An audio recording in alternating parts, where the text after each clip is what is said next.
what I'm going to propose to do is that they speak for around about 10 minutes each, and then we throw it open to the floor, round of questions and comments, and then they come back after a certain period, and then we'll see how it goes from there.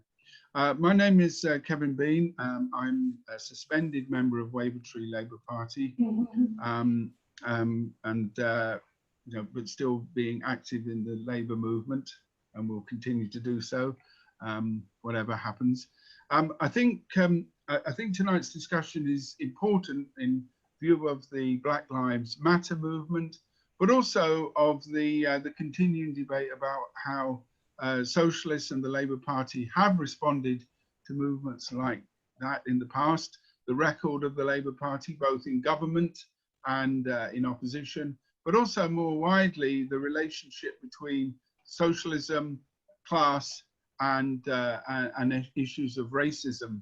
And how do we combat racism, but more importantly its nature, and perhaps more importantly how we as socialists have a different position than many of the people who've recently jumped onto this bandwagon.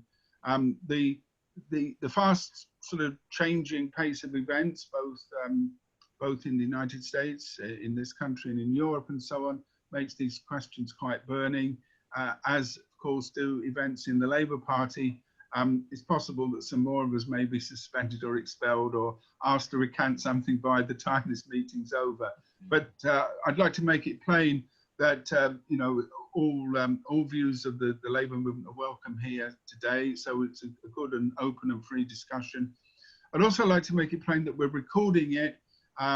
That's partly just to ensure that we've got an accurate record of what's been said. So if some comrades, should bear that in mind, about the need for that.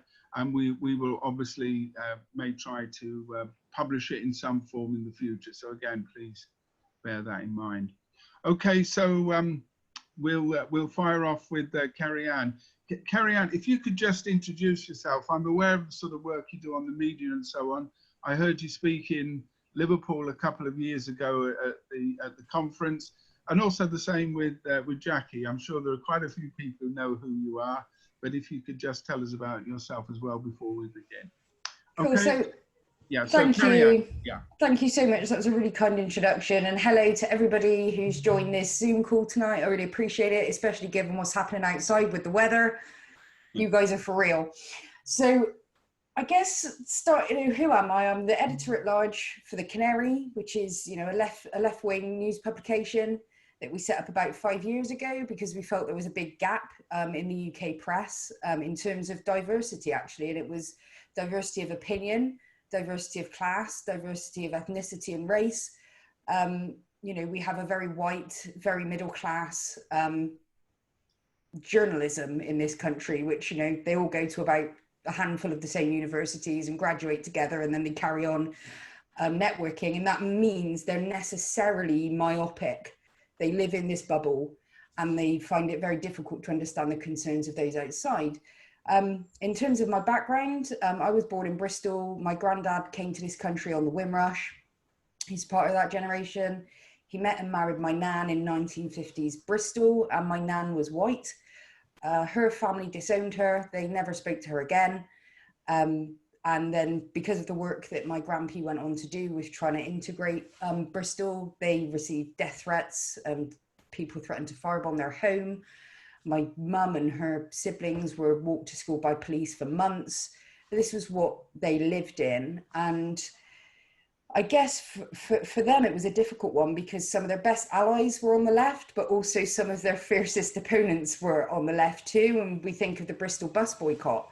When my granddad's friends were attempting to find work on the buses in Bristol, the unions, supposedly the bastions, of socialism, came out against them working on the buses. There were strikes. So they were using these tactics of class solidarity and collective bargaining, but against another section of the working class, simply because they had a different skin color to them. And I bring this up because it's a theme that I think we need to keep returning to when we're talking about what socialism is. Because if your socialism doesn't include Black people, if it doesn't include brown people, if it doesn't include trans people, if it doesn't include all people, it isn't socialism. You're just asking for some more of the benefits of capitalism to be divided over to you. And that is not solidarity. That's just self-interest. And that, for me, is where the Labour Party has continued to drive itself for decades, with a sort of a brief respite under Corbyn, which was by no means perfect. And, you know, I'm sure Jackie will go into quite the state of that. But, you know, a lot of Black people were biting our tongues during the Corbyn period about things that were concerning us, because that's often what the Black community does. We go, it will probably be better for all of us if they get in. But often if they get in, it isn't.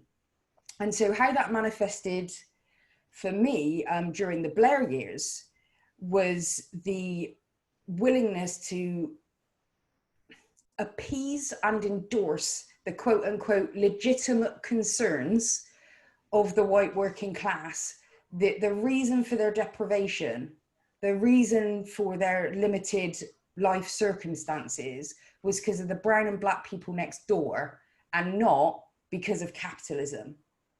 And I feel like over decades, the Labour Party has continued to capitulate in its fight against capitalism and just default to a kind of Tory party light. And how that really impacts people of colour is it means what happens is we become the scapegoats. And instead of defending us along with our fellow working class people, we are turned into scapegoats for deprivation. And so you then have both left and right viewing Black people and people of colour and immigrants as the cause of their deprivation. So not only are you throwing an entire communities under the bus with this tactic, but you're also undermining the case for socialism, period, because you're buying in to the right-wing version of the world, the right-wing's version of reality, which is everything would be fine if there just weren't these Black and brown people around and these immigrants, which is patently untrue. And we should all know that as Labour Party members, as left-wingers. This should be basic 101 understanding stuff. So the fact that we even need to be having this conversation in the Labour Party tells you something about the dire straits that we now find ourselves in. And then came the anti-Semitism witch hunt. And it is a witch hunt. I will not call it anything else, because that would simply be untrue. This was a sort of really toxic kind of overlapping of interests, where you had, in 2015, the Labour Party managed to recognise Palestine. And this was like, and that came hot on the heels of 2014, which was the PR disaster from point of view of Israel, which was Britain's reaction to Operation Protective Edge. You had some of us in the media that were broadcasting those pictures out from Gaza, and people here finally actually got what was going on. And there was a massive mobilization of effort on it from Israel at that point to say, well, you know, we're losing people here. At the same time, you had centrist, right-wing Labour politicians in the UK, and the press, to be fair, that had a battle on its hands now for the future of the party and for the future of politics in this country, which was that the left was rising again. Not only were people actually breaking free of that kind of 90s naughty stigma of, I'm not a socialist, but I think maybe we should share more, where people couldn't even say they were socialists. People are actually starting to say, I am a socialist actually, and I'm proud of it, because I'm glad to be the kind of person that thinks this way. I'm glad that I lead with empathy and not with prejudice. These are traits that I'm proud of in myself, and I'm not willing to turn against. And they kept kind of trying to find this wedge issue that they could undermine the project with. One week he's a Czech spy, the next week he's dancing on the cenotaph. It's just one thing after another, and none of these things would stick. And then finally we have anti-Semitism. And that was really a gift, because it brought together those two forces. A really scared Israel project that's apartheid was being exposed to the world. People were calling it what it was. And a group of careerist, centrist politicians who'd spent a decade climbing the greasy pole under Blair and Brown, and now all of a sudden they're out at sea because they've got no future. And that is how cynical this is. That is how absolutely ruthlessly cynical this is. And people like Jackie, myself, today, Rebecca Long-Bailey, tomorrow, who knows? Because it really, but the answer is simple. Anyone who gets in their way, that's who it's going to be. And all the while this has been happening, there has been cast iron proof that the Labour Party is institutionally racist. Have we ever had a black leader? No.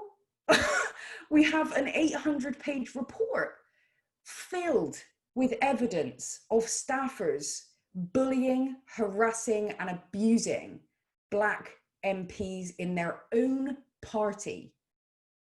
And Keir Starmer tells us, after about a week of silence and saying absolutely nothing, that maybe someday, one day, there's going to be this investigation, but it's really important that we respect due process and we don't go rushing in and making any, hasty or reckless disciplinary decisions. He seemed to feel very differently with Rebecca Long-Bailey today, when it took him a matter of hours between an accusation which is frankly laughable. So for those of you, I'm sure everyone on the call knows what I'm referring to, but the accusation is that Maxine Peake, in an article for The Independent, points out that Israeli occupation forces have for decades trained US police forces in those tactics. And actually there is a similar tactic, the knee on the neck. There will be, go and Google it. There are hundreds of articles about this. There are thousands of photos of Palestinians with an Israeli soldier's knee on their neck. Anyone can make this connection. Maxine brings it up. Rebecca Long-Bailey shares the article, the most of which is about internal kind of Labour stuff and the future of the party. The witch hunt comes out, Twitter storms, letters, the whole lot, the normal shebang. We're all really familiar with this hysteria now, these hyperbolic accusations of Jew hate and Jew baiting, and which is just absurd. This is a fact. This is reality. Maxine was pointing to reality. We have been pointing to reality. And so within hours of that, Rebecca Long-Bailey is sacked. No due process, no debate, no discussion. So how do you think this feels to Black people in the Labour Party who have been for years talking about these issues, begging, frankly, to have these concerns addressed and being stonewalled again and again and again? And yet when it's politically convenient, then he acts. And what I'm left with is that the Labour Party, or at least its leadership, I don't want to tar everyone with the same brush. They might be generalising, but I'm unwilling to. But the leadership of the Labour Party and much of its machinery seems only to care about racism when it is something that can be weaponised for political ends that benefit them personally. And if not, it's just a side issue. And that was, these MPs, Stella Creasy's another grand one, out there today, banging the drum against Rebecca Long-Bailey. When the Labour Leaks report came out, first she was silent and then she was saying the Labour Party shouldn't be infighting right now. This is just infighting internal Labour Party nonsense. We feel gaslit. And I'm confident enough to say we, because I've had enough conversations over the past couple of years, that I don't think the Labour Party is fully appreciating the anger that is existing now in the Black community, because they talk about winning back Labour heartlands. I'll introduce you to a Labour heartland. It's a community of over 2 million people, and they're all Black, and they live in this country and they vote. They are doctors and nurses. They are teachers and bin men. They are social workers and club workers. We are everywhere, and we have been completely ignored by this party. And if they think that we're going to continue to vote for them just because, I think they're making a really, really big mistake. Because when you look at what's happening with Black Lives Matter in the US, the UK, I think more and more of us are starting to realise that we're going to have to take this fight ourselves. This is something we're going to have to take forward ourselves. And that means civil disobedience, alternative parties if necessary, because this system is broken, absolutely broken. And so I think along with a lot of Black people right now, furious. I am sad that the better voices in the party decided not to fight this with us, decided that it was something that they could wait out and maybe transform in the future one day, because that hurt us too. But I am also actually optimistic in the longer term, because I think I'm optimistic about Black people, frankly, finally feeling like we don't deserve this. Because I think when you're mistreated by society to such a degree, you can start to internalize that and not even have an expectation that you would be treated any differently. And I am actually, for one, really happy to see the Black community say, you know what, enough, just enough. If you won't fight for us, do not expect us to fight for you next time an election comes around. Do not expect us to vote for you. Don't expect us to flyer for you. And don't expect us to be your tokens. Don't expect to benefit from being considered the party that's less racist than the other one. That is power. And I really am excited to see where this power goes, because I don't think we are going to achieve the kind of equality that we need to in this country without that, without the belief that we deserve it. Because we are human beings. We are no less than anyone else. We are no less working class because our skin has more melanin in it than some guy up the north who voted for the Brexit party because he felt alienated. Whose side are you going to choose? I think if you're in Labour, you're supposed to be a socialist, and socialism is socialism for everyone. So if your answer isn't to stand with every working class community in every conflict, you're not a socialist. So what is this party for? And I think that's where I'd like to end off, because it's a question I'd like to leave everyone with. What is this party for, if not that?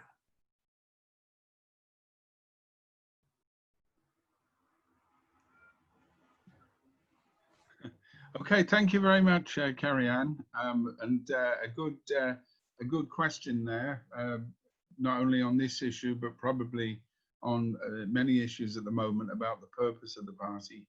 I know that in many of our discussions that we've had in Liverpool, many comrades have said that the party's finished and that we should go off either founding new groups or taking new avenues and so on. So I think that the question you posed is a very relevant one, particularly given the current witch hunt and so on. Anyway, I'll now throw it open to Jackie.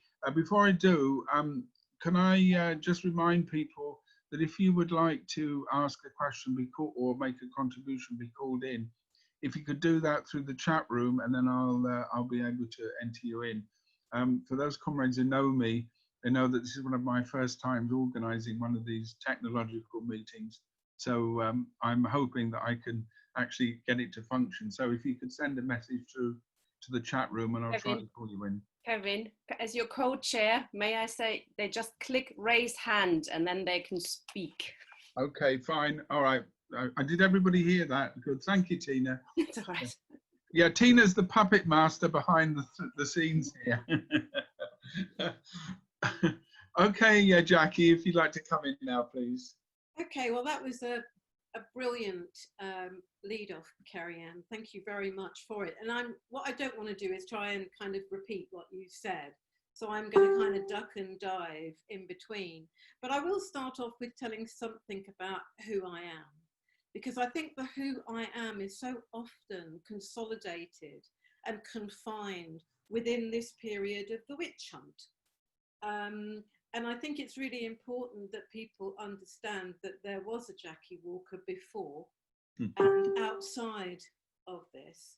And I have to say, Kerry Ann, that you made me feel absolutely ancient talking about your grandmother, because, well, your grandfather actually, sorry, because I actually am part of the Windrush generation.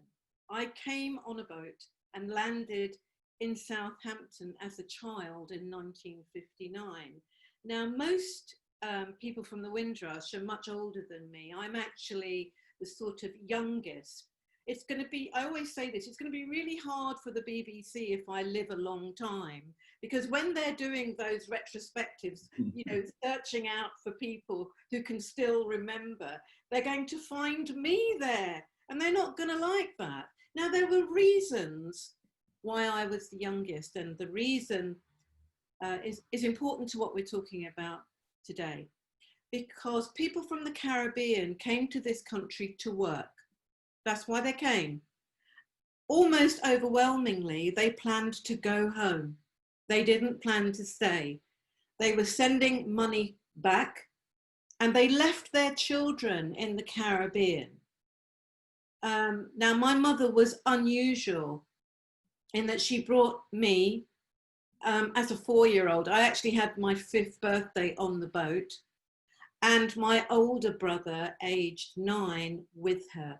And that has always given me a really, really unusual perspective, because most stories of the Windrush are about, they're particularly male dominated as well, because actually most of the migrants were male, but they're also, they don't have an age balance. That also tells you something about the age profile of Afro-Caribbeans in this country. So when I look around for people of my age, just in this, you know, 10 years bracket, i.e. people in their 60s, there are very few of us around. There's a huge amount of people who are younger and a big bulk of people who are older. But if I say to you, I was the first Black child in my Brixton school, I was one of the first Black teachers in London, that gives you a taste of the barriers which I have always encountered during my life of being the first Black person who, well, not just the first Black person, but the first Black woman who.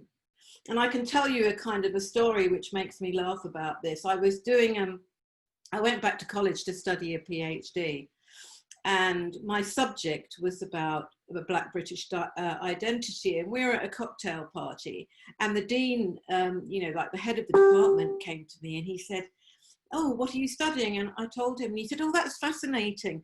I remember a story that I heard of this Black woman who was the first woman to insist that she could remain through her studies, not take time off when she was pregnant and having a baby." And I said, "It was me." And that tells you something of those barriers, which have always been part of what I faced going through my life. And so I then trained to be a teacher. Like Kerry Ann's grandparents, we faced the most awful racism. We had petrol bombs put through our door. You know, I learned to run very fast, because if I didn't, I would be beaten up at school.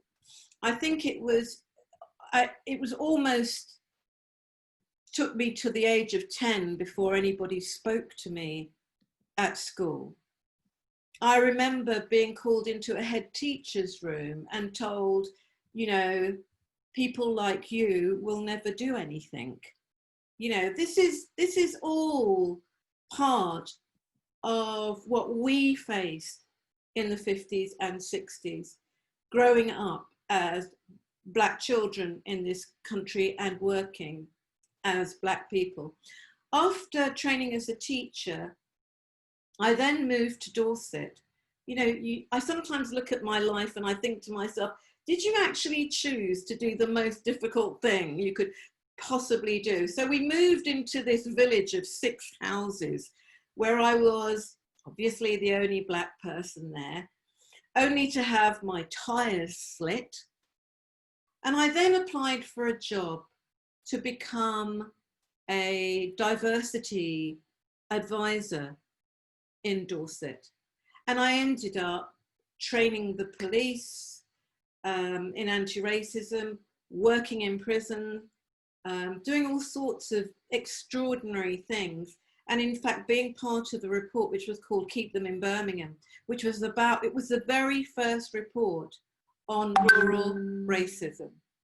So after that, I became a freelance and a writer and all the rest of it. So that's me.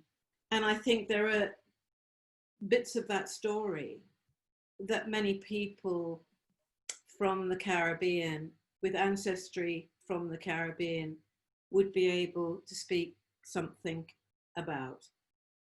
I have been called many things in my lifetime, but it took being in the Labour Party before I was called a racist.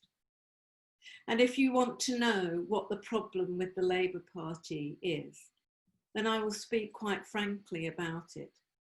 That actually, as far as I was concerned, the Labour Party became a vehicle of anti-Black racism. Now that's a very, very serious thing to say, but it wouldn't be the first time that happened.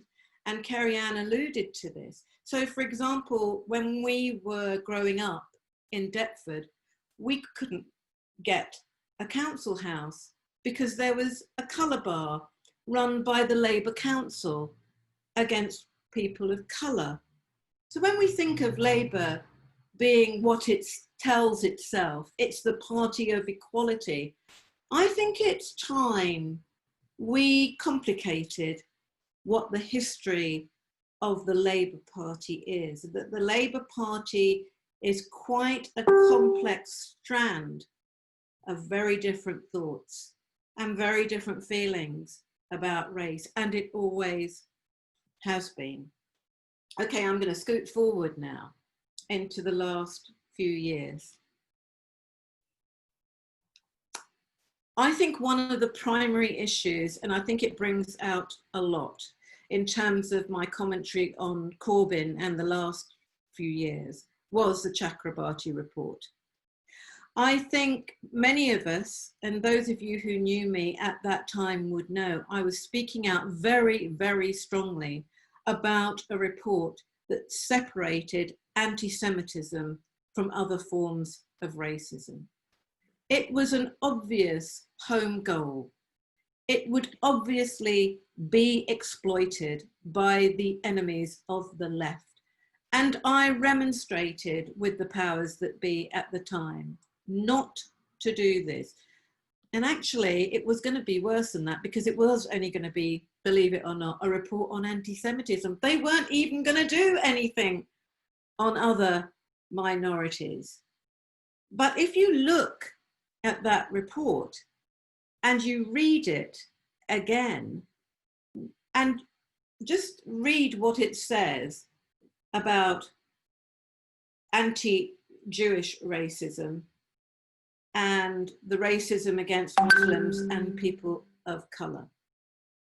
And one talks about feelings and the other one is talking about structural exclusion as well as feelings and bigotry. And that's what we see is the problem in the Labour Party, that it is unwilling, it's not unable. And this includes the recent Corbyn leadership. It was unable to take that on. And however disappointing it was, what the Corbyn leadership was saying to Black people is what we have heard forever. Just hold on till we're in power. We'll deal with you as soon as we can, but please just be a little quiet. Now, I found it astonishing that these people who had been in politics, in party politics, much longer than me, could actually talk such drivel. I'm sorry, it was political drivel. And that lack of ideological soundness on issues of race was going to see through their narratives and their responses for the rest of the time. And it laid the foundations for what has happened today and what will continue happening. What we know is that black people vote disproportionately for Labour. And it's by so many times, it's almost unbelievable. We hear lots of talk about the fall of the northern red wall of Labour. Nobody seems to be at all interested in the urban black wall of Labour. The lack of concern is absolutely astonishing. And if we had regular, proper, objective reporting, there would be only one way you could respond to that, and that it is a sign of the structural racism within this party. It made me weep during the last election when I was in Lewisham and I watched these queues of working class black women coming home from shifts of cleaning up the shits from the bottoms of people who nobody else wanted to deal with, exhausted and laden down with their shopping and queuing to vote for a party that thinks so little of them. So we're underrepresented, but we're not just underrepresented at parliamentary level. It's at all structural power levels of the party. It's in all CLPs. If I go to my local Lewisham Labour Party, not that I would get into my local Lewisham Labour Party, but if I did, I know I'd be lucky to see 3 or 4 black faces in a constituency that's 50% black. Before I was suspended, and this tells you a story, I was invited by what's called the BAME Labour group here to speak, only for that invitation to be overturned. And when I talked to the councillor, a local councillor, to find out why that was, they said they had received complaints. So I asked, complaints from who and how many? And she said, well, we received one complaint. We received one complaint from a Jewish voter. And I said, and did you canvass black opinion at all? And she blushed. Now that tells you something of what the hierarchy of racism means within the Labour Party.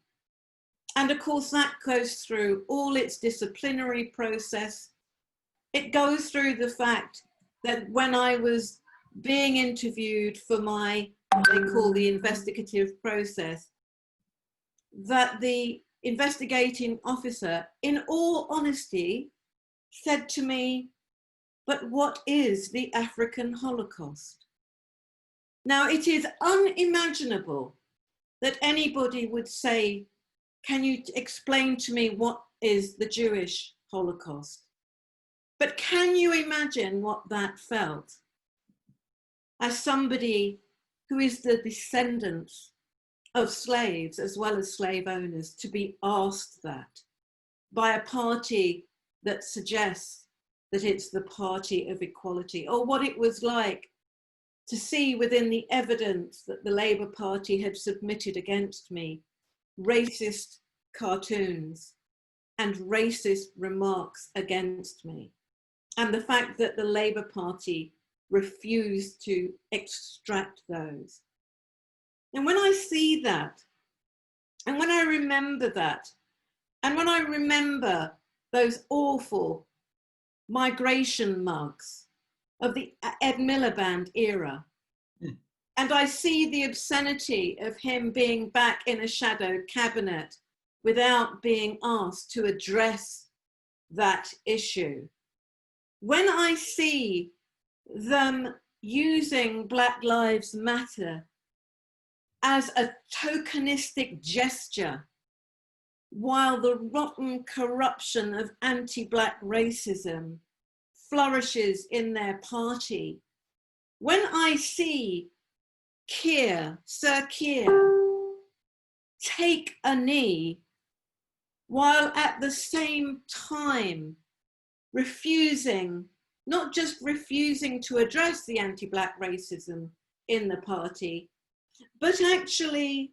being part of the racist structure that judges racism against me as a Black person as less of a lesser order than racism against me as a Jewish person, then I understand the problems that we have within the labour movement. Now, I think, like, I'm going to wind up here, but I just want to say that I think people really need to be very clear that almost every Black person that I know has felt virtually physically sick and traumatized in the last few weeks, not just by viewing the public murder, state murder of a Black person, not just seeing that repeated again and again, not just by seeing the racism that has itself evoked, but looking at the way that has been used tokenistically by people we should be looking up to be our leaders. I am in a state of total bewilderment about where to go next. What is absolutely clear to me is that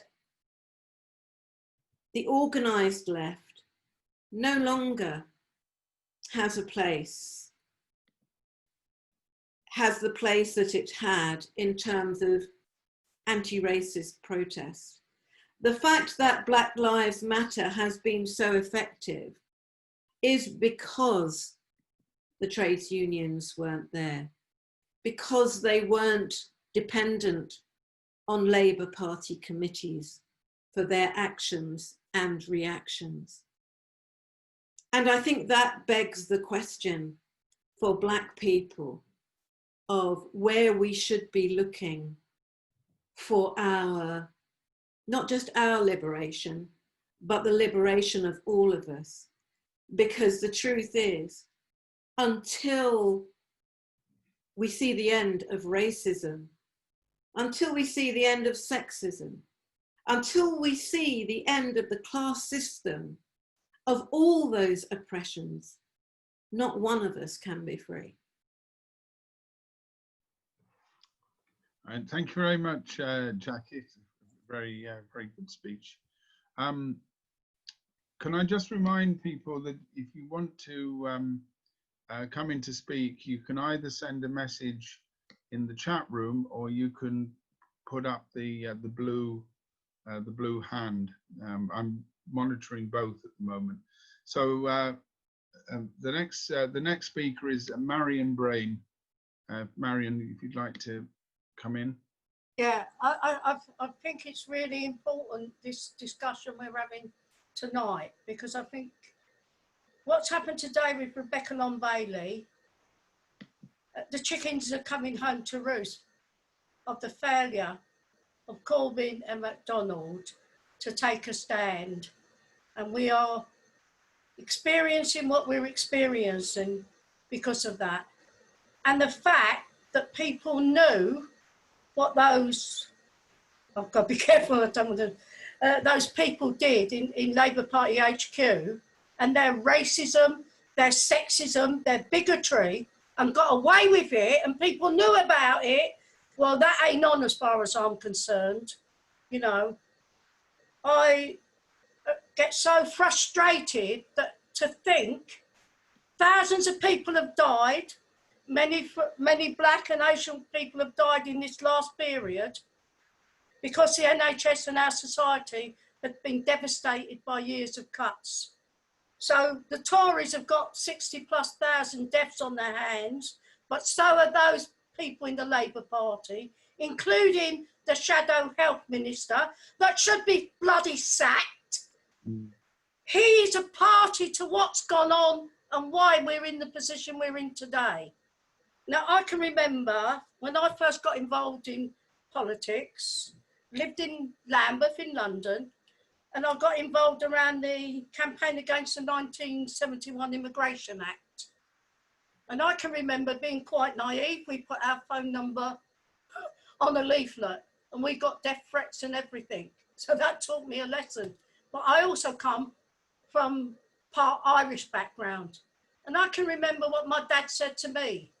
And that's why I'm so anti-racist. Well, not the only reason, but one of the reasons is what he said when he tried to get housed in this country. And you know what I'm going to say.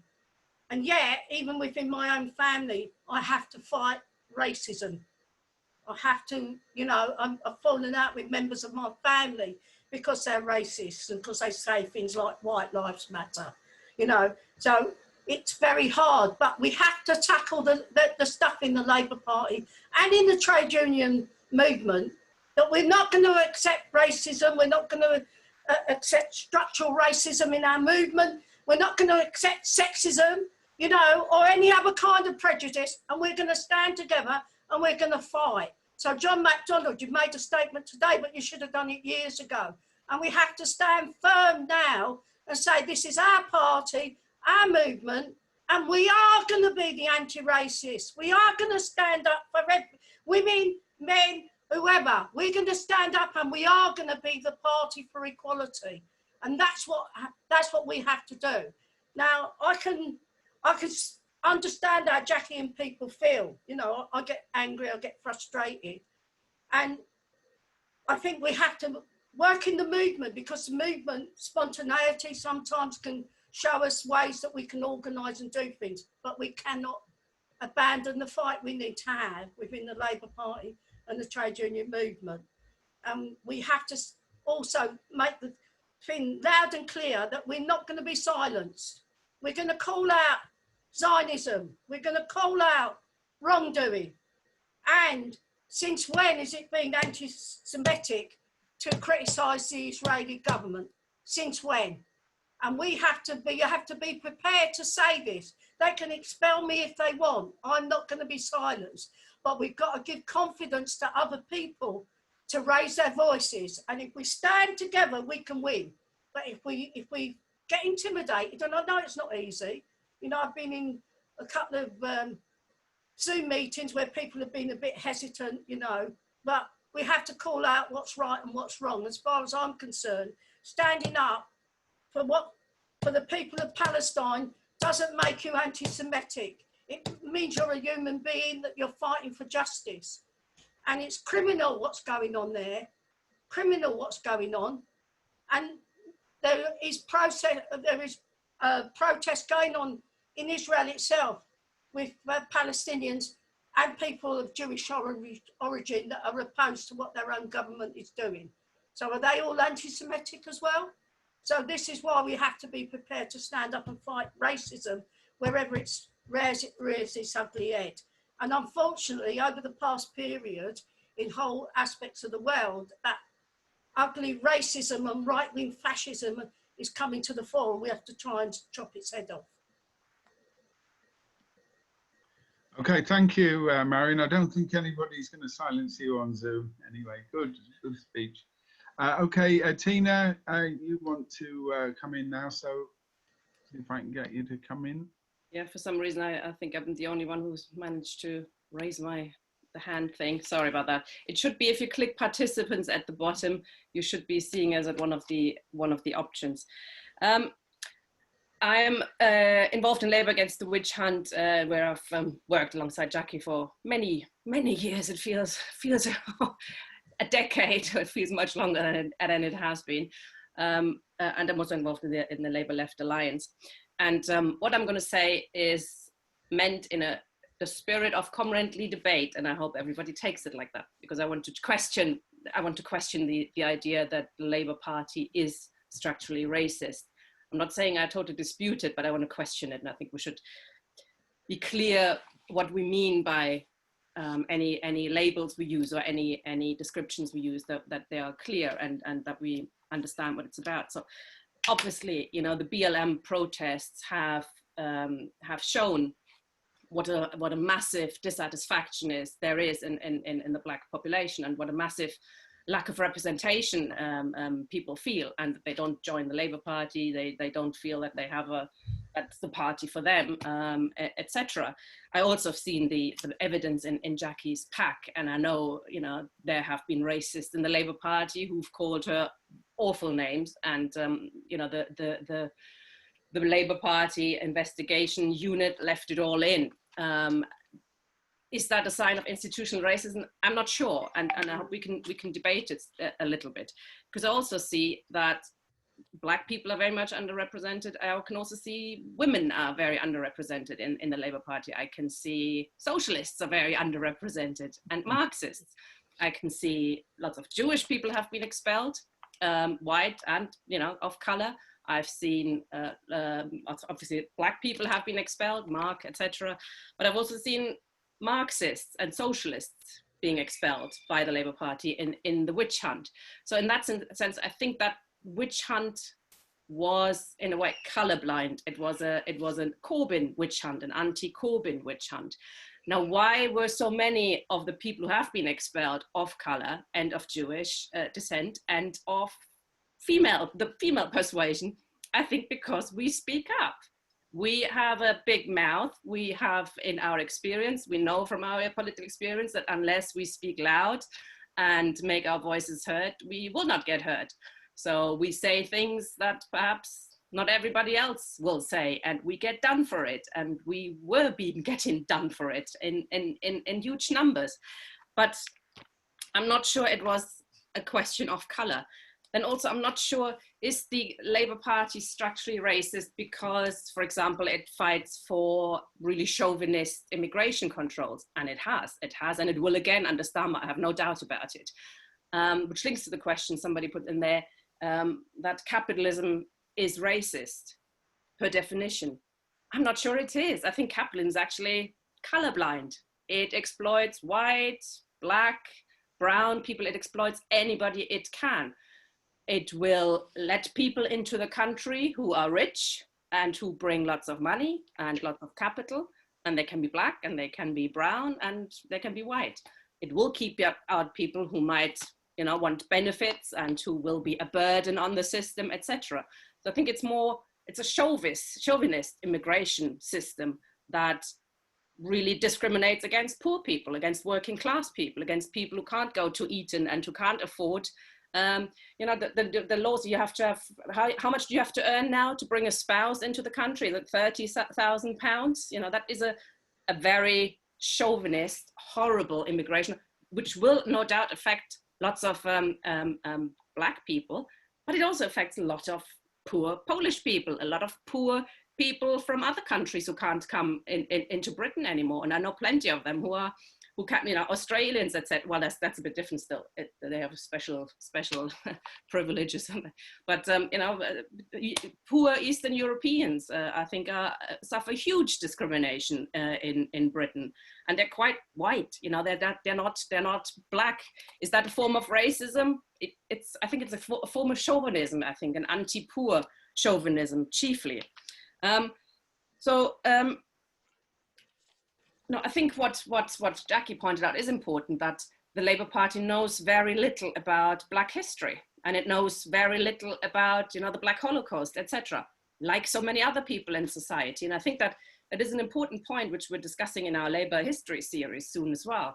If you look at those statues that are now being taken down, you know, why are these people being celebrated like that to have their statues up? It's, you know, the old Marxist saying, you know, the history of our history books are full of the history of the ruling class. It's not our history. It's not our history of working class rebellion and uprising. It's, they celebrate their own. They celebrate putting us down, and they're celebrating, you know, smashing workers' revolutions. They're smashing the you know, where the lots of statues for, you know, the Chartists, for the Levelers. There's loads of famous, working class movements that should be celebrated. I'm from Germany, I'm sure you've noticed it. And I had to come to Britain and become involved in Marxist politics before I heard about the German Revolution of 1918. Never heard about it once, either through the education system, and I've got A-levels and went to university and everything, or my family or whatever. It's never been discussed. This is a total,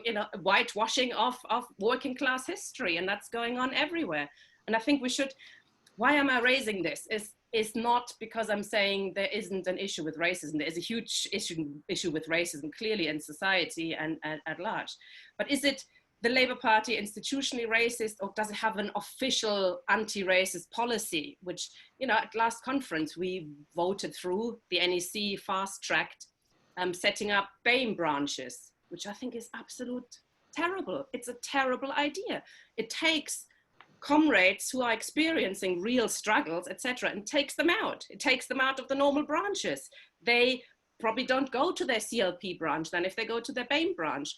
And that means that we don't learn from them. The ones who can't go to the BAME branch, can't learn from their struggle, can't learn together, etc. And I see a real problem with the BLM movement as well, where I know white people haven't been allowed to speak on platforms.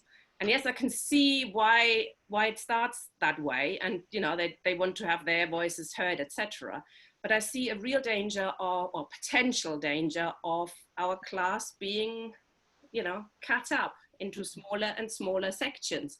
And I know what's happened in a lot of BAME groups is the hierarchy of who's more oppressed. And I've witnessed firsthand in a couple of groups recently, and I think that is a huge, huge problem. Is it I don't have to go into detail because I think comrades know about this, which section of the Black community is more oppressed, etc. And I think that is, by this, we're actually doing the ruling class's job of dividing us into ever smaller section. I think it's hugely important that we stand together against racism, etc., but that we don't split up organizationally and politically into, ID politics type sections. And, you are, I identify as a woman, so I have to go into the woman section. No, I'm working class. I'm working class like all of you. So I think we have to be careful, and I'm Jackie's not doing it, and I don't think Kerry Ann is doing it, but I have seen it happening, that comrades then use their identification, their self-identification as not as working class, not as what they are, not of what they fight for, or what their politics are, but the color of their skin or their sex or etc. So this is my slight worry. So there is racism. I totally see it. I've seen it, and I've seen it in Jackie's evidence pack, etc. And the party did nothing against it. But I think it's got more to do with getting rid of the left, which is now increasing massively. I mean, Rebecca Long-Bailey, is not, she's a victim of the witch hunt that she's created herself. She's been part of it. She's been not raising a finger to defend, hundreds of people who've been thrown to the wolves. She has helped to create the atmosphere that she's now a victim of. But I think she's a victim in the same way that Jackie is, and that I've been, and that Kevin is. We're lefties. We are Marxists. Some of us, we're socialists. We speak up, and we're a problem. That's why we're a problem, I think, chiefly. And yes, I'll leave it there. I'm sure it's with the cat amongst the pigeons. Okay, thank you, Tina. I've got a couple of other comrades who've asked questions, which have been on the chat room. I'm sure, if you'd like to come in and speak, you could make your points quite effectively. But I'll pass them on now to the rest of the audience, and we might want to consider them. A comrade from Liverpool asked that if you're not in favour, Tina, of BAME self-organisation, are you not in favour then of women's sections, and indeed the role of women's sections and women's branches and so on in mobilising women and drawing them into the struggle? And then another comrade, Rajib Hassan, says, could the speakers define institutional racism and in particular structural in exclusion? I think that has come up in the discussion, but I think it is quite important to perhaps look at, if we have a theory of structural racism, racism being an integral part of our society, and therefore in the labour movement, then I think we perhaps need to explain the way that that's reproduced. Tina raised some criticisms of that idea, and in particular whether racism is inherent in capitalism, which would have been, I think, a very strong argument for comrades on the left in the 70s and 80s, and you know, and perhaps still is. And if so, I think we need to perhaps understand whether that's just an historical accident, whether it's an historical hangover, or whether it still has any purchase. For example, the use of divide and rule tactics between racial groupings, and indeed whether certain parties and certain positions in British society, particularly around immigration, are a good way, or seen as a good way, particularly by the ruling class, to mobilise for votes. So I think those are a couple of points which I think would help the discussion. As I've said, if you want to join the discussion, I am looking at the chat room. So I haven't got anybody who actually indicated that they actually wanted to speak. I'll just check again. Matthew has. Sorry? Matthew Jones. Okay. And Mike Kennard.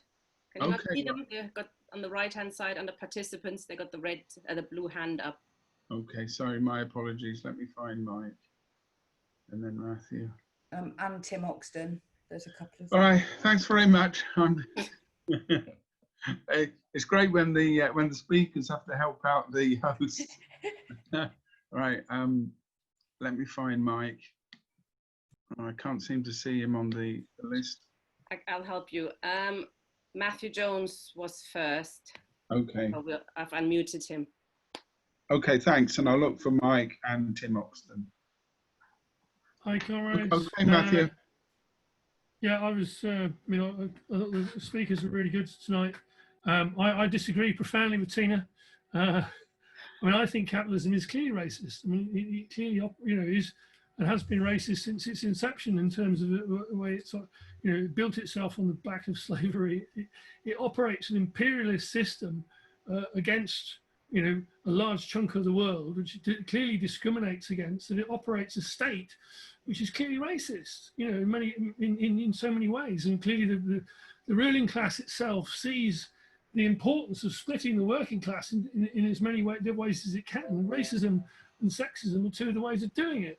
And clearly they, obviously they are quite happy to, and in fact to reinforce all that. And it goes through the whole, the whole structure of the state, whether that's here or more, more particularly actually in the US. I mean, the racism in the US is of course much worse. I think. I mean, I argue with my daughter all the time: is racism in the States worse than it is in Europe? However, and I think the evidence is that it is far worse in the States, and they have made a greater effort to try and divide the working class and to specifically oppress, the black and brown working class, not least by having the cops shoot them on a regular basis. I think also the other thing is that the Labour Party coming out of that. The thing about the Labour Party, of course, is it is actually integrated into, the structures of the capitalist state. It's not a party that arises from the working class or is a revolutionary party or a party of socialism. It's a party, which, as Lenin said, quite clearly says, it's a bourgeois party with, with workers, and it is integrated. And you can see, and this is what comes out of that report, the 800 pages, is precisely the sort of racism and sexism that pervades the operation of the state. It comes into the Labour Party. It's not an accident that the General Secretary of the Labour Party goes to the House of Lords when they retire. They've done a job. They do a job. The structures of the Labour Party, and you can see it. In terms of the whole Parliament, it is part of the method of control of the society, and particularly of the working class. And this is the issue for Corbyn, of course. This is the problem for Corbyn, is of course he's also a reformist. If you were to actually challenge the right wing of the Labour Party, what you're doing is you're challenging the direct agents of the ruling class. And his politics just didn't enable him to do it. You know, he just wasn't politically capable of doing it. I mean, I know, you know, various people have said, well, you know, he's spineless and, you know, there's a personality issue. It's not. It's a political question. Are you prepared to take on the ruling class, you know, to the point at which you're actually going to defy them? You know, because really, actually, if you know, the logic of the whole Corbyn question was to split the thing, because clearly it's not a question we can live with these people. I mean, you talk about go to your CLP, and I've been a political activist for 40 years. I find going to CLP meetings absolutely abhorrent, because I sit in a room with people who are clearly just agents of the ruling class and perform no other function. And they understand that, and I understand that. I have nothing to say to them, and nothing at all whatsoever, other than I will, you know, attempt to destroy you. And I try not to say that too often, but I'll make it clear. You know, so in those terms, I'm much closer to what Jackie said and further away from Tina, and I think we should take it in those terms. Thanks. Okay, thanks, Matthew. I've got on the list now Mike Kennard, Tim Oxton, and John Davis. So I'll call Mike now.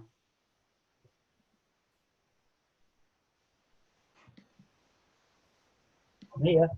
Yeah, okay, Mike, can you come? Right, you haven't got me video though. Okay. Never mind. Yeah. Doesn't matter. I mean, We can see you, Mike. Oh, you can. Oh, that's Yeah. great. Okay, right. I think to some extent there is a disconnect between the leadership of the Labour Party, the party machine, and the membership. The leadership, as Matthew has said, is deeply connected with the capitalist state, and the party machine obviously serves that purpose.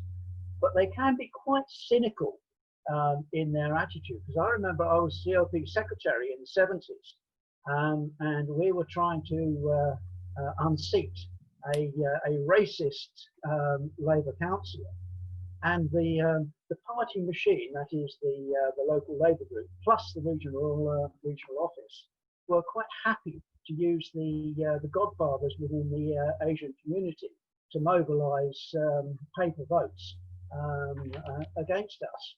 So yeah, I mean, in their own way, I mean, that is quite deeply racist. There wasn't a single Asian councillor on the council, but nevertheless they were able to mobilise through a system of favours, etc., a number of votes. But I think the problem with the membership, the rank and file membership, is a lack of understanding and education, a lack of understanding of history.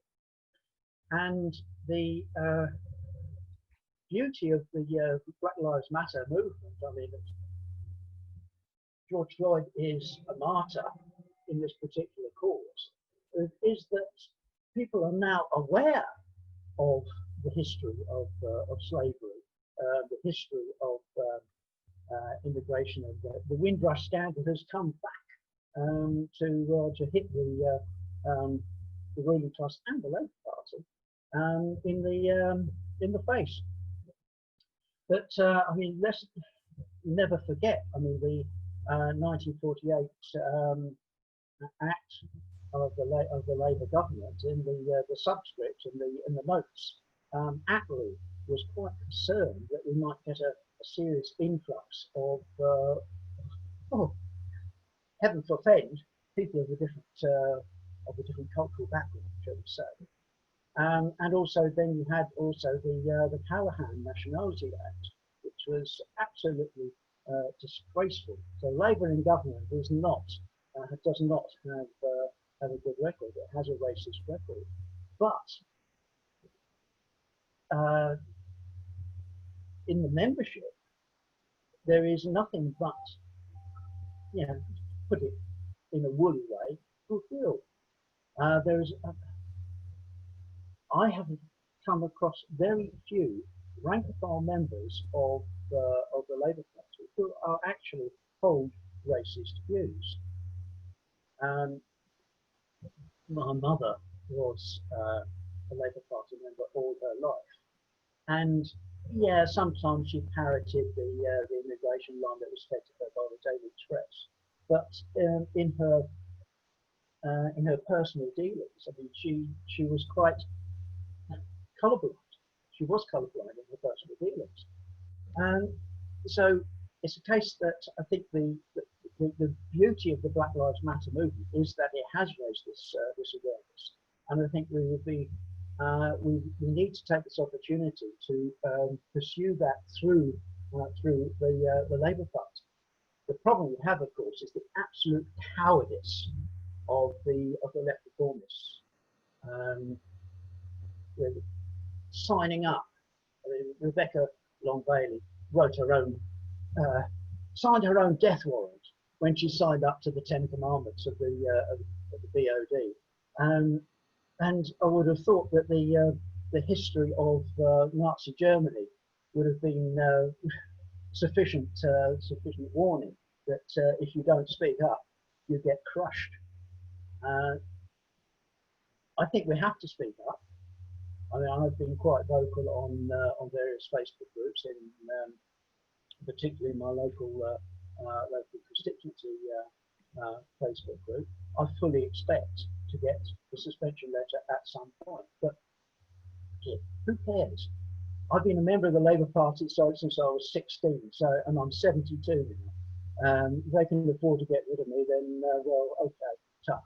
But I shall continue to fight against racism. I shall continue to fight for socialism, and suspending me or expelling me will not shut me up.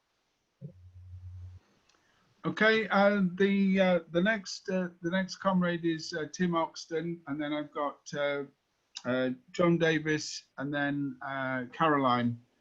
So what I'll do is I don't know if we've got any more comrades that want to come in, but I'll take those next 4 comrades, and then we'll see how we go from there. So Kevin, there's also Liv and Minnie. Yeah, that's Caroline. All right, sorry. Yeah, I can see them now. Okay. So Tim, if you'd like to come in now, please. Yes, okay. This point is mainly for Jackie. I remember in one of the early webinars of these by Labour Left Alliance, there was an interesting debate between Jackie and Chris Williamson on whether to stay in the Labour Party or to go. Now, as I remember it, Chris Williamson was saying, no, leave the Labour Party now if you're still in. And Jackie was saying, if you're still in, stay in. Now, I just wonder what Jackie's advice is now. All right. Thanks. That was all. Thank you. Okay, thanks, Tim. John Davis. Let's see if I can say John. Hi, sorry I've been going in and out of the meeting. I have childcare tonight. I was hoping to hear some more from BAME comrades, but it's been very interesting what I've heard already. I think, although despite the title of the meeting, I think we have to stop focusing exclusively on the Labour Party, because I do think that the hopes of 4 years ago have gone, and the longer we dwell on the whys of that, people like Jackie and others were warning about what would happen if the witch hunt wasn't challenged 3 or 4 years ago, and we end up with the black comedy of Rebecca Long-Bailey being suspended or losing her position. I understand why people still talk about the Labour Party, because a lot of people are still in it. But for me, it's racist in this sense that there is a hierarchy of racism. And before anybody else picks this up on Facebook and misinterprets that as me saying that some races are better than others, some people mischievously did to Jackie when she used that phrase, it's clear that some forms of racism are treated with a rigor that other forms aren't. It's long been the case that leading Labour politicians have used racist formulations. Attlee referred to the Windrush generation as an incursion. David Olusoga, the excellent historian, that was in the Windrush documentary. Wilson rushed through legislation to tackle what he perceived as an immigration problem. So there's been this long-standing racist thread right through the Labour Party. And you know, you just have to look at the hypocrisy of someone like Margaret Hodge, who, you know, quite blatantly used racism in her constituency. I can't remember the phrase she used, but she was quite shameless in keying into that strain of racism for electoral advantage.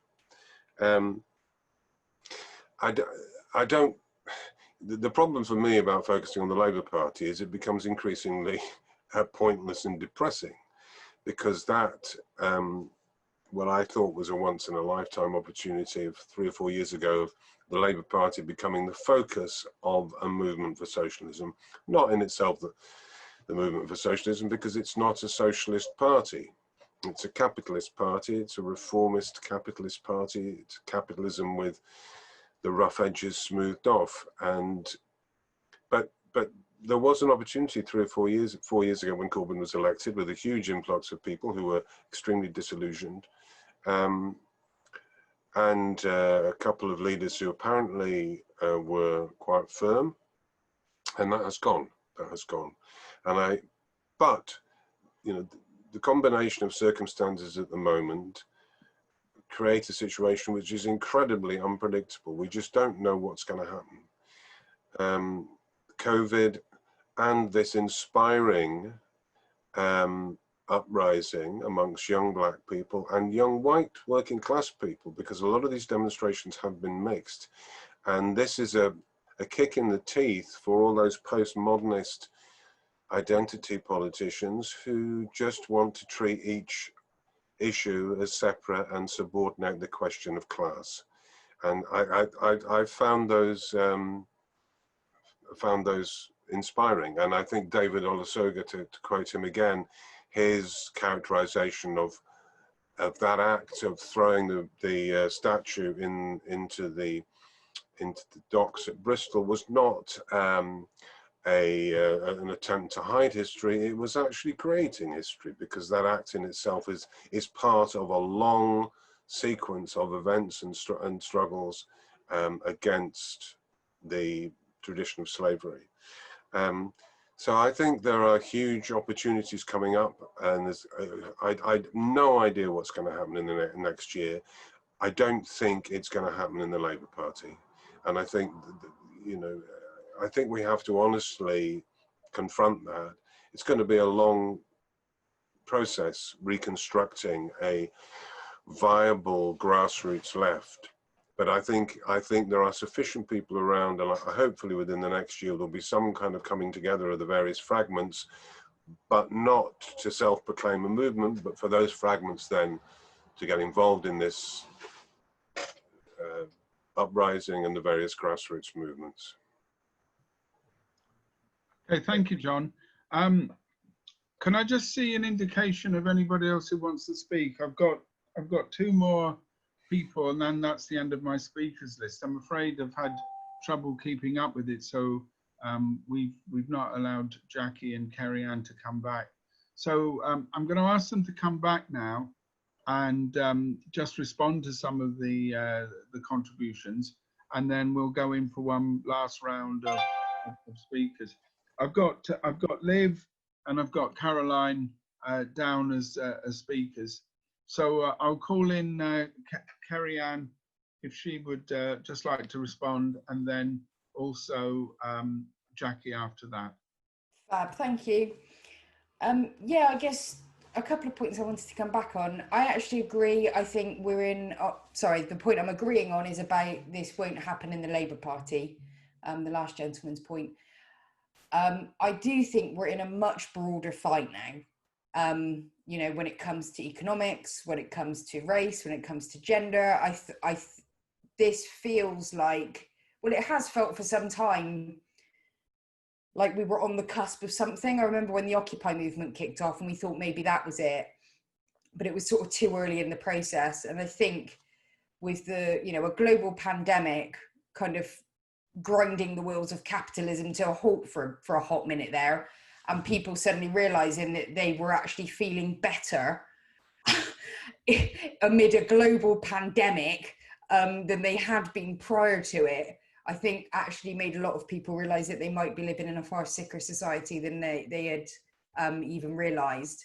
And I think that does give people that little window that people need to think maybe things could be different and maybe different could be better, which is actually, you know, that's the basis of radicalism, basically. You know, this is why there is no alternative, and all of there is so much work that goes in to convincing people that the status quo is it. And as I often say, you know, if I've sort of got the phone out of your pocket and said to you, that's it for phones, there's never going to be another phone that's better than that phone, that's it, I don't believe in it, I don't want to risk it, this phone, you know, you'd go, that's ridiculous. Obviously over time we're going to come up with new and better ideas and benefit from those.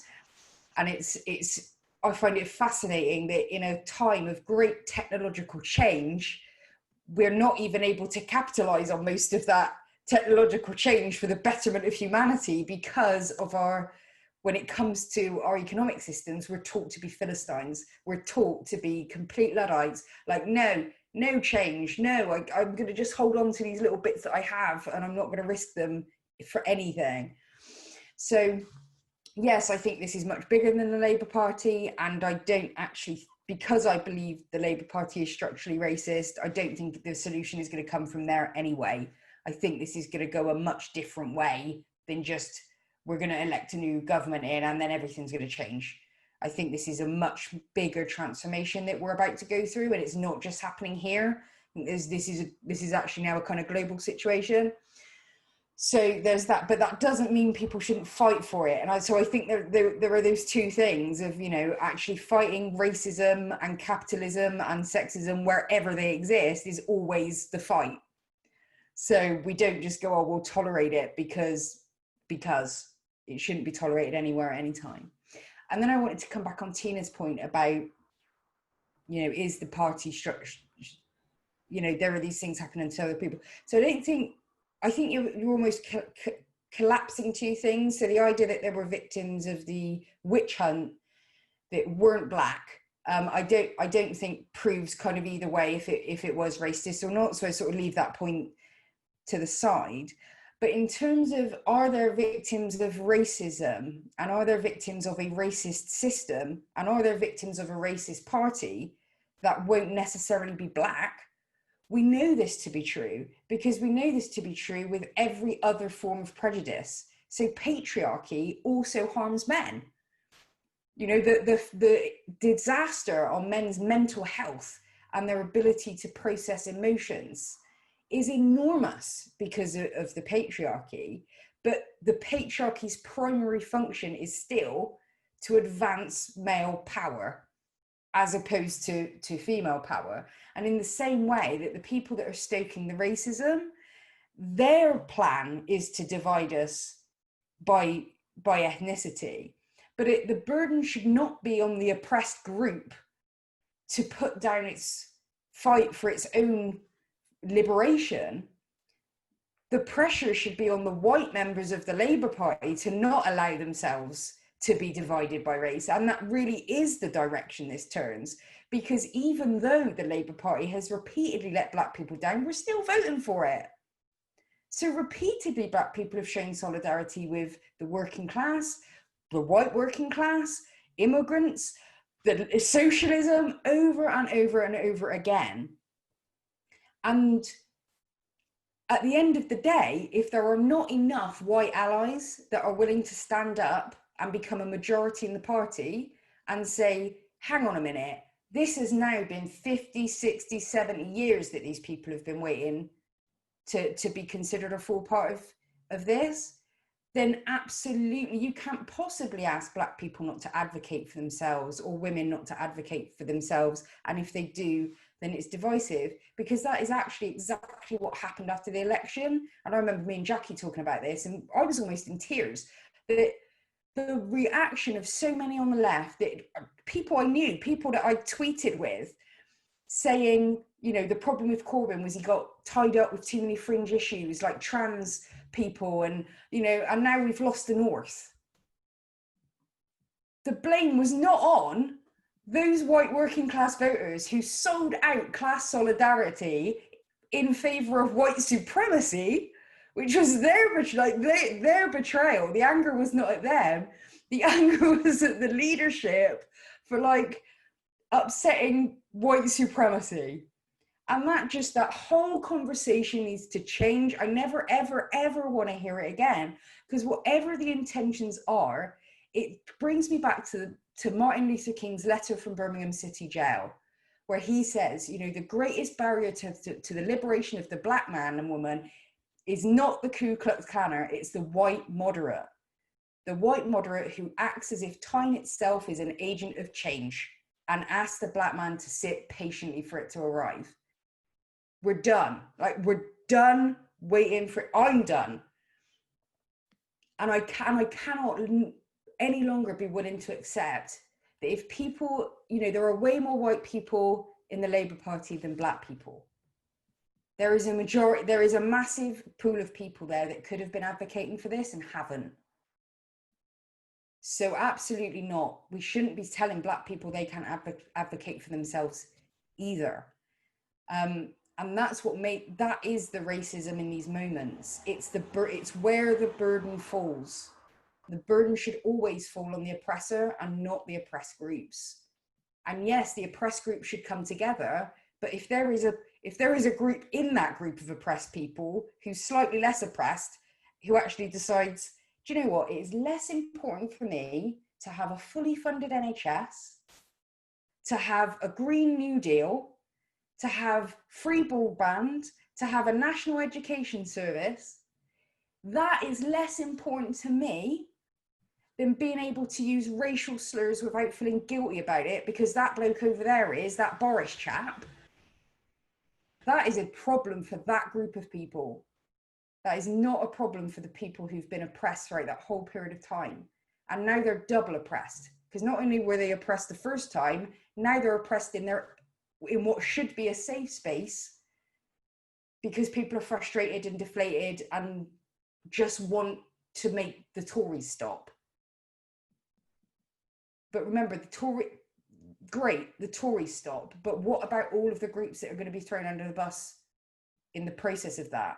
And if they are, then what is the point of stopping the Tories anyway? Because it's just a continuation. So that's where I would leave my thoughts on that, is that we need allyship to be 100%. And we give it in return. And when we're talking about things being divisive, racism is divisive, sexism is divisive, opposing those things should never, ever be characterized as divisive, especially on the left. Okay, thanks, Kerry Ann. Jackie, if you'd like to come back and reply to some of it.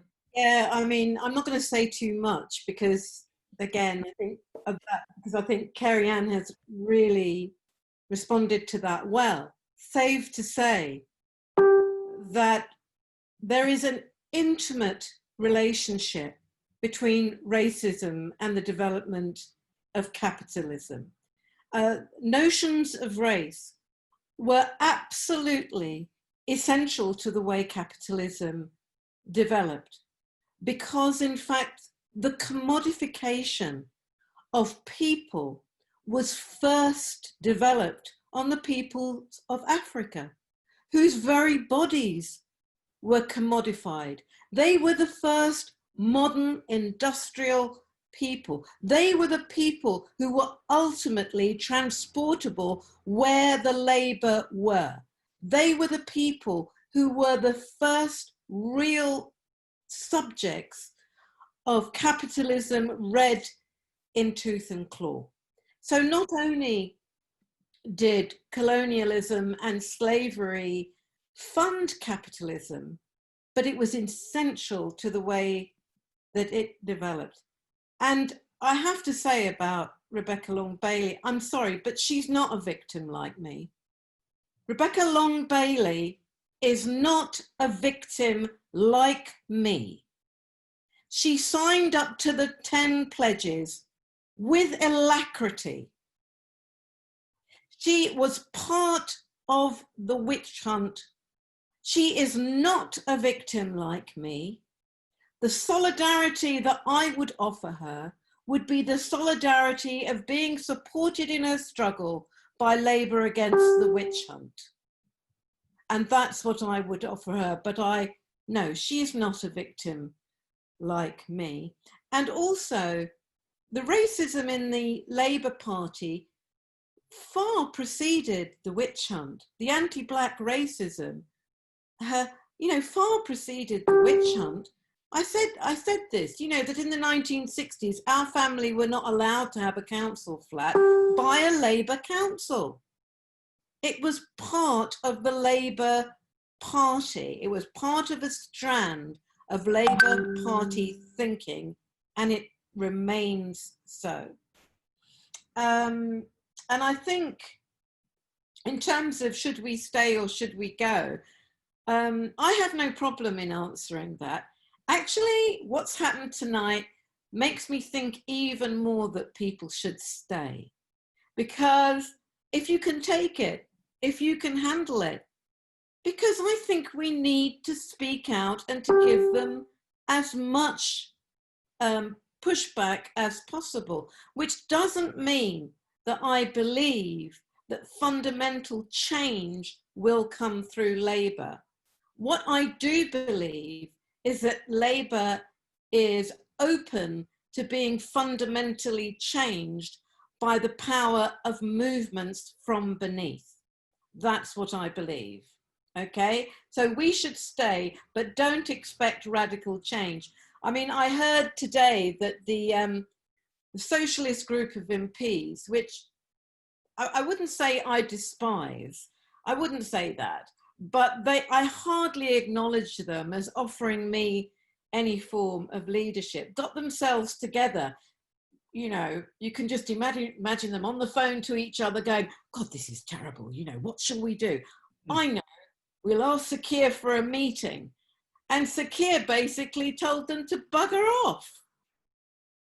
Well, let's see what the fight back, what the pushback of the socialist group of MPs is. And actually, when I hear of John McDonnell and of Landsman backing Rebecca Long Bailey, I have to say there is part of me that has to sneer at this, because they have been so complicit in what is now happening that I find it hard to take them at all seriously in terms of having a pushback.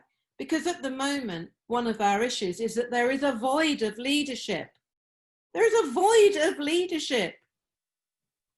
The leadership is coming, as far as I'm concerned, from the Black Lives Matter protesters on the streets. They have more to say to me than the socialist group of MPs have said in the last 4 years. Thanks. Thanks, Jackie. I've got 3 more comrades who want to come in. So I'm going to take them, and if anybody else wants to come in, please either send me a message or put up your blue hand. Okay, Liv Singh, please. Liv? Hi, Livy? can you hear me? I can, Liv, yes, you're here. Right. Yeah. Okay, thanks. Yeah, I just felt I had to come back on what Tina was saying, because I so strongly disagree with it. I think racism, is very much, a part of capitalism. And it goes back right to the very early days. When you look at the wealth that funded the Industrial Revolution, it was slavery. It was, those stolen people from West Africa. That's where the funding for the Industrial Revolution came from. And when you look at what happened with ideology in the 19th century, white supremacy was the ideology that came up during the 19th century as a justification for the exploitation of Black people throughout the world. Not only for the slavery, but also for the massive exploitation of the people right across the world, in the East as well. And the point about this is, there were university professors who were making a very good living out of writing articles and having courses on this subject, not only white supremacy, but also taking Darwinism and saying missing links were actually Black people. So this is actually quite fundamental, because when you think that the dominant ideas in any society are the ideas of the ruling elite, you can see how it permeates throughout the whole of society.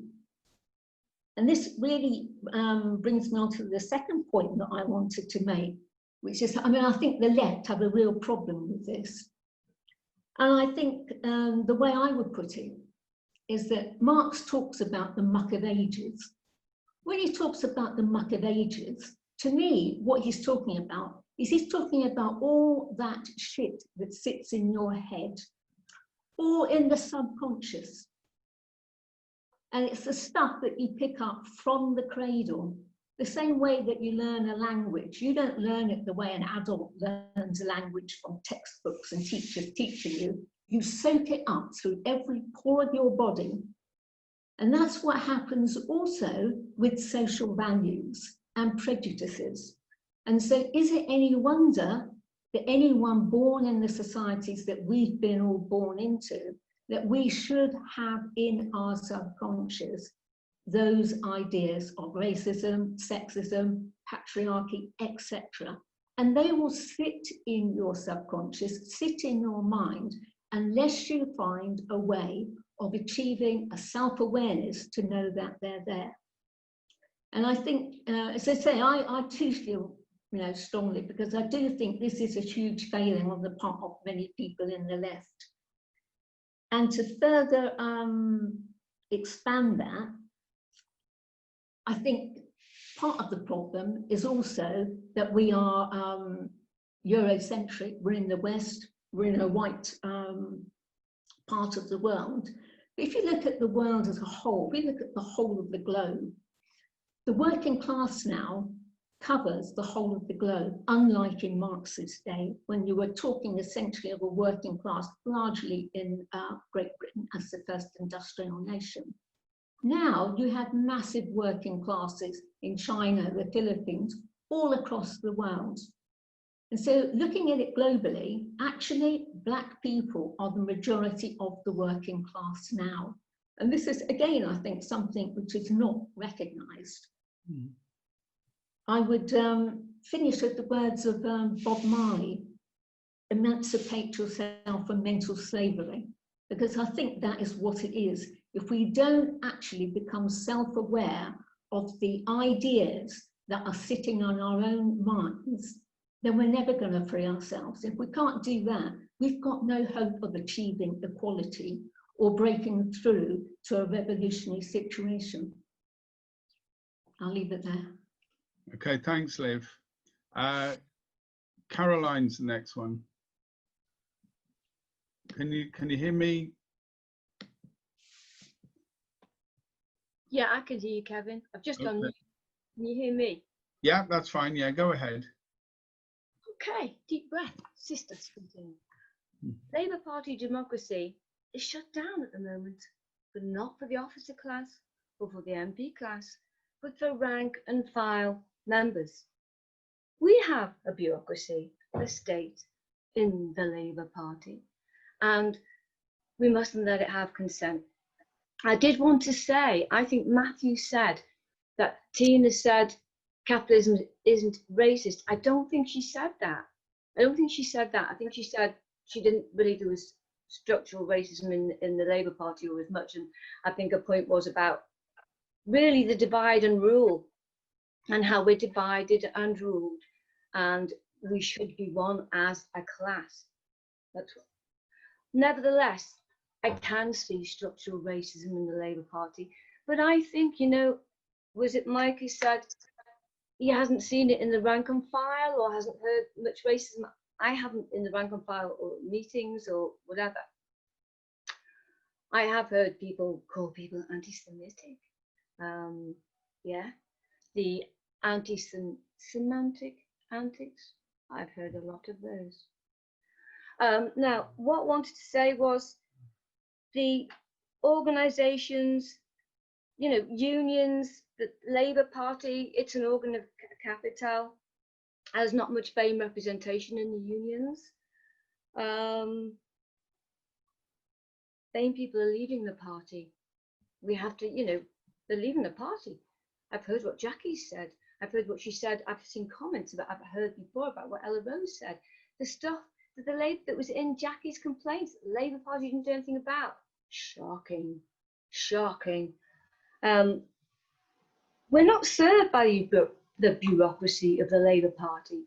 I was quite shocked when Corbyn, a big Corbyn supporter, didn't call out Boris de Pfeffel Johnson's letterbox stuff, women, you know, his Piccaninny stuff, and his anti-working class stuff. I think we have a hierarchy here. Obviously, it goes racism, it goes it's gender, but it's largely about class. It's all about class, really, isn't it? I had an example of this in the union yesterday. Someone tested positive for COVID, a teacher, and the people in that bubble, 2 teachers were sent home, isolated, but the cleaner wasn't, neither was the caretaker. Isn't that fascinating? It's like a hierarchy heel is kind of entered us. We have so much to learn. Was it 11 million black slaves who died in transport across the Atlantic? Capitalism, yeah, hierarchy fetishism is a pandemic. Amongst, you know, everyone wants to be at the top, and you know, but well, pandemic amongst the, or maybe it's an epidemic amongst the ranks, and we have a trilateral neoliberal leading the Labour Party. I'm bewildered whether to stay or go. I'm shocked to see the lies, and you know, I'm just looking at my notes here. I'm not used to speaking.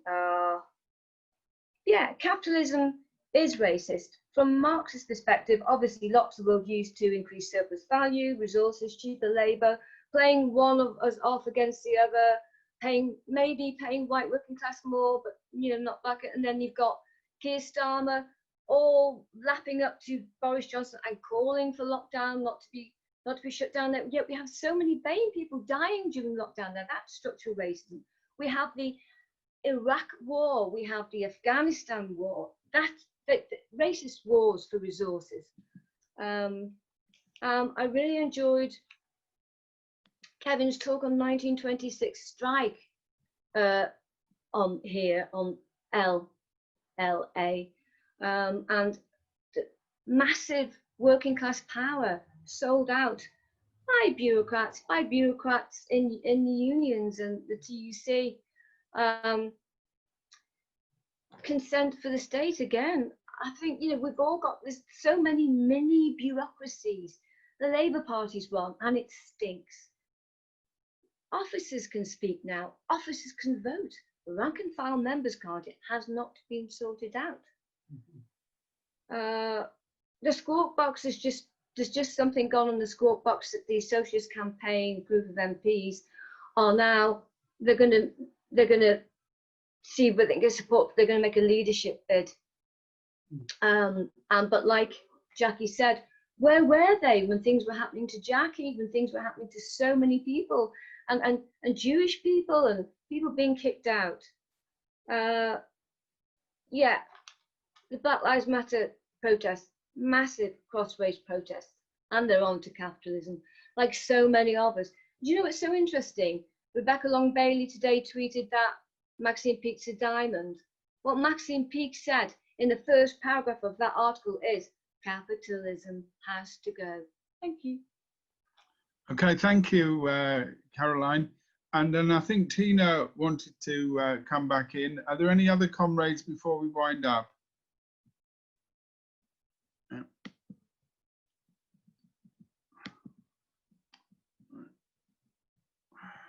Yes, I thought I'd wind up some more people. I thought this might create a little bit of debate. Firstly, of course, Jackie, I didn't say Rebecca Long Bailey is the same kind of victim as you are. There's no doubt about it. You know, don't misinterpret what I meant. I meant the Squawk Box just being quoted wrote today that she's been really demoted because of her opposition to Starmer's policy on school opening. Bullshit, she has not. It's the same struggle that we've all been done over. It's the same anti-left witch hunt, which is actually expanding. It's quite important that it's expanding. Corbyn is gone, but it's expanding not just in the Labour Party, but in wider society. And we really have to keep an eye on it. This is not the end of it. Israel and pro-Israeli lobbies will keep pushing and pushing and pushing, and there'll be enough people in the media doing the pushing. I think Jackie posted an interesting article today where the Telegraph tried to claim the BLM movement is anti-Semitic. Of course, you know, that's just had to come, didn't it? It was just, you knew it was coming, and they are continuing to do that. I agree with Jackie's point on the Labour Party. If you can stay, do stay. You know, many of us have fought very hard to stay in. So unless you get chucked out and you can stomach it, I also urge people to stay. Both the Labour Left Alliance and Labour Against the Witch Hunt accept members of the Labour Party and those who have left the Labour Party, as well as those who've been expelled and suspended, because we do understand that people often, you know, especially if the CLP is really right wing, can't stomach it. So I definitely agree with that. But I do, and to what John Davis was saying, I do see a tendency now. There's, in the name of unity, we see a lot of new groups splitting from other groups to build something new, all to create left unity, which, of course, if you keep splitting and splitting and splitting, that's not the way to create left unity. The advantage the Labour Party has still is that there are tens of thousands of socialists in it who've joined under Corbyn and who are still there and could still be, we can still talk to them. We can still convince them of, you know, the need for socialism and the need for radical change. The Labour Party really hasn't been socialist ever, in my view. It's had a close four, which wasn't particularly socialist, to be honest. It was an attempt to hold off socialist politics in the aftermath of the Russian Revolution. It was an attempt to pacify revolutionary feelings. So that didn't make the Labour Party socialist, and taking it away certainly hasn't, you know, stopped that trend then being socialist. So, but it's always been an arena for socialists and for communists to engage with, because the working class still sees it as their, large sections of the working class, I believe, still see it as their party, which is a lot to do with the electoral system, which is a very undemocratic electoral system, but that makes it very difficult for another party to take hold of the working class as the Labour Party has. So I think we always should have a strategic orientation towards winning those in the Labour Party over, while not, you know, putting all our eggs in that basket, because it will not bring about socialism. But in the fight for socialism, we have to win the Labour Party over and its many, many members. So I'd urge comrades to not leave. Capitalism then, yes, I should have clarified that in the beginning, and in especially, of course, America, Britain, etc. Yes, capitalism was very much based on exploitation of slaves, etc. It wasn't everywhere that the case. You know, that's one of the few things that the German capitalist class has not done: exploit slaves. It's done pretty much everything else evil, but not that particular part. So things change all the time. Yes, at the beginning, capitalism used and exploited, in particular, slaves and black labor, and had racist immigration laws. Britain did have racist immigration laws. But as a Marxist, as a socialist, I think we need to be clear that things change all the time, and they constantly change, and they constantly are, everything is part to pressures, etc. So over the last 30 years, things have changed in Britain, particularly since I've been in Britain for 25 years, and I have seen a change, not so much that racism has gone, but that the ruling class is quite concerned to be seen to want to eradicate racism.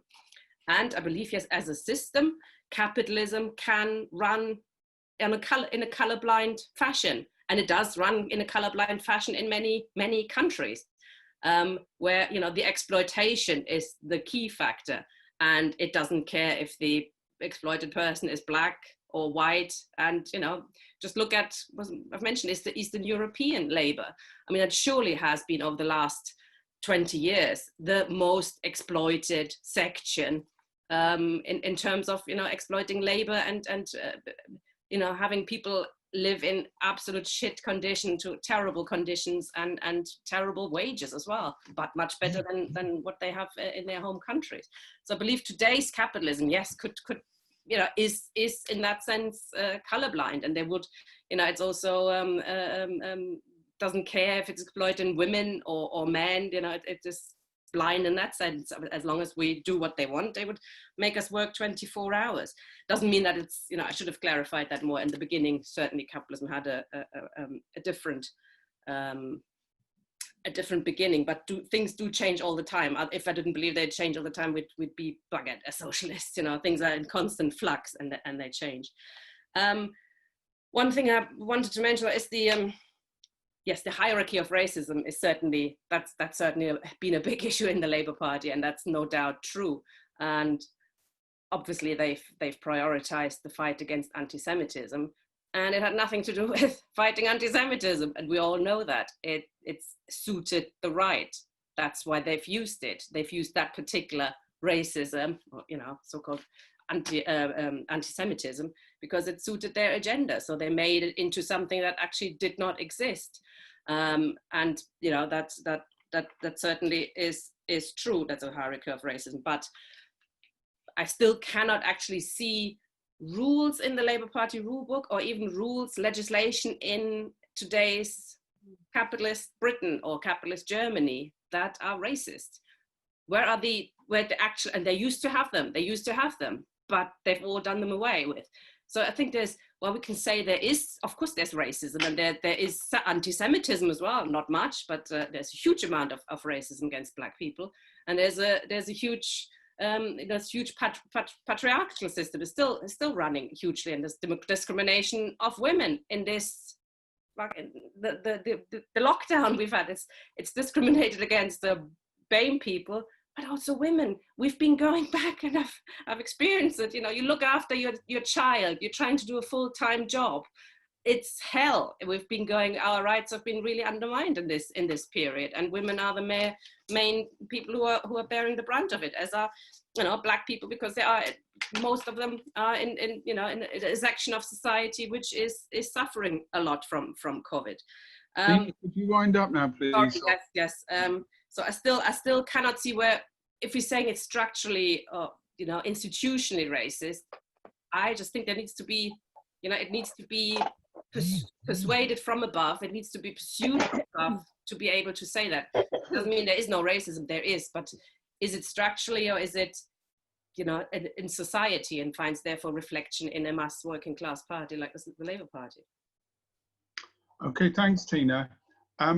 I think that tonight's discussion, particularly on the relationship between capitalism and race, has excited a lot of comment, and I think that it's raised a number of really quite important issues about the nature of contemporary capitalism, and particularly the nature of racist movements. So I'd certainly propose to the National Labour Left Alliance educational team that we should in fact revisit this discussion I think it's been very useful, but I think there's still quite a lot, particularly about because of the Black Lives Matter campaign and because of some of those wider discussions about the nature of race under capitalism and whether it's still a structural factor, or indeed whether capitalism has moved into a different form and has taken a different form on that question.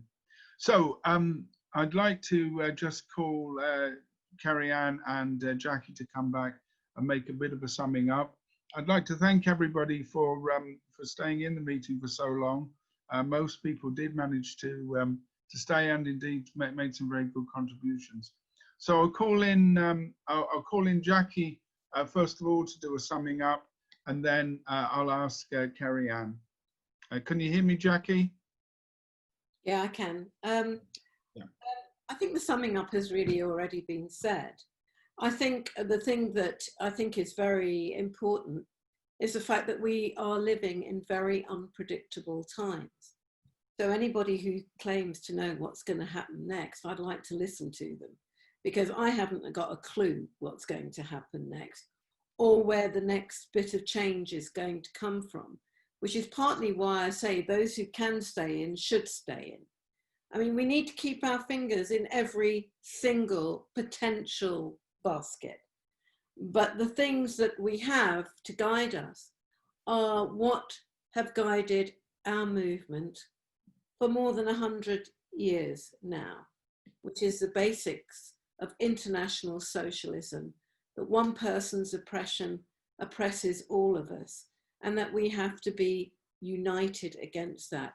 And it strikes me that one of the problems in this last 4 years has been that many people who we look to for leadership, many people who we look to for comradeship, forgot that basic tenet, that when you are in struggle against overwhelming odds, the only thing you have to defend yourself is the solidarity of your comrades. And that's what we need to remember. Thank you. Okay, thanks, Jackie. And then Kerry Ann, if you'd like to just sum up. I'm a bit like Jackie, to be honest. I feel like we kind of did sum up. I don't really know what there is left for me to say, except just to thank everyone for spending the evening in this conversation. I think it forms a part of a very much bigger conversation that everyone is having at the moment. And I like to think, you know, whether it's on a Zoom call or around our kitchen table or in our classrooms or in our CLPs, having this conversation ultimately will move us forward as a people. And that's where I come back to that point earlier about this is about the Labour Party, and it is about so much more than the Labour Party. It's about where we're going to go as a people. And we really do need to break with these ridiculous ideas that have only ever served to divide us and stop us from connecting with each other and reaching our fullest powers as individual people and as a species. So thank you for being the kinds of people that question these things. Thank you for your allyship. And, you know, let's win this thing. Okay, well, I'd like to thank everybody, particularly for making my job as a first-time host a little easier, although still it's very perplexing. But I hope that everybody who wanted to come in did come in. Just to remind you to keep up to date with the news from the Labour Left Alliance by looking at the website and Facebook pages and sending details if you'd like to be contacted for any meetings to Tina, and if you're in the Merseyside area, to me. And we've got another meeting on July the 1st with Simon Pirani, who's going to talk about the current crisis, but more importantly, about the ecological issue as well and its relationship to the current crisis. So that will be a very good meeting. And then we've also got some of our usual Thursday night meetings on aspects of Labour history. And I'm going to be doing a few, particularly Winston Churchill, racism, capitalism, and the Second World War. So not really much to talk about there. Anyway, thank you very much, and I hope to see you all again. Thank you. Bye, everybody. Thanks for having us. Bye.